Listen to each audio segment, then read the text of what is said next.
My friend, in our moments of doubt, it is easy to think that what we need is a grander faith, a more powerful experience, or a more impressive spiritual life. We can fall into the trap of believing that the path to certainty is to become more and more knowledgeable, more righteous, more disciplined. This can create a subtle spiritual pride, a striving that ironically leads to more anxiety, because we are trying to build a tower of faith by our own strength, a tower that will always feel unstable. Let's find a more peaceful path by looking at a quiet, yet profound, historical moment in the life of Jesus, the washing of the disciples' feet. Imagine the scene. This was during the Passover, the final meal before his crucifixion. The disciples were likely arguing about who was the greatest in the coming kingdom. The air was thick with ambition, pride, and misunderstanding.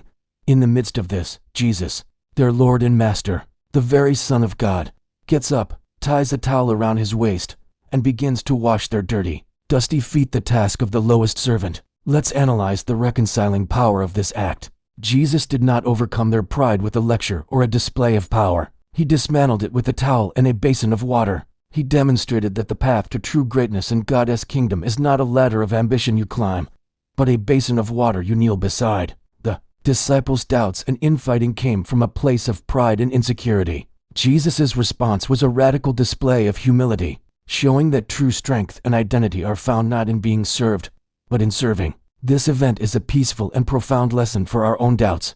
Perhaps the answer to your wavering faith is not to try to be more, but to be willing to become less. Humility is not thinking less of yourself, it is thinking of yourself less. It is the quiet confidence that your worth is not in your spiritual performance, but in your identity as a beloved child of God. This frees you to stop striving and start serving. It frees you from the exhausting need to prove yourself and allows you to simply love others. When you are wrestling with doubts, the temptation is to focus inward on your own spiritual state. But the path of Jesus shows us a different way. The way to strengthen your conviction is often to look outward, serve someone, wash someone's feet. Metaphorically, choose the lower place. In that act of humble service, you will find a surprising peace. You will find that your faith is not something you must build up, but something you live out. And in living it out, you will find it become stronger, more stable, and more real than you ever thought possible.